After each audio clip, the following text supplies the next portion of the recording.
ان شاء الله كيف ما شاف جميع المباراه ما كانت سهله. كنحضروا استعدادات جيده لكل حسب المسؤول اللي عليه. كان راجعنا الاوراق ديالنا، نتمنوا من الله باش نقدموا شي مباراه جيده نهار الاحد ان شاء الله، ونخليو لكم في المغرب ونفرحوا الشعب.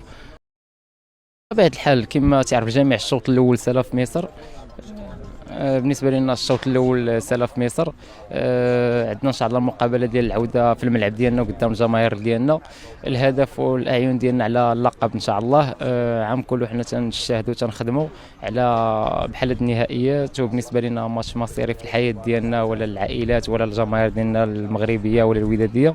تنتمنى إن شاء الله نكونوا في الموعد ونفرحوهم بأول لقب هاد السنة إن شاء الله. يعني الحمد لله، يعني شي نقطة إيجابية بالنسبة لنا كيكونوا لاعبين اللي ديجا لعبوا هاد لي فينال وديجا كيعرفوا الأجواء. كيف قلت لك يعني الحمد لله البلاي بارت اللاعبين فهما كانوا قدام. واحد النسبة قليلة اللي ضافت للفريق، مي الحمد لله جايات انتيغرات بشكل إيجابي بالخف. دونك كنتمناو تما يكونوا واعيين بالمسؤولية. الحمد لله، يعني كيف قلنا قبل، يعني المباراة النهائية ما كتحتاج تحفيزات كثر، فكل شيء واعي، كل شيء كيعرف مباراة كبيرة، مباراة ما كتكررش دائما.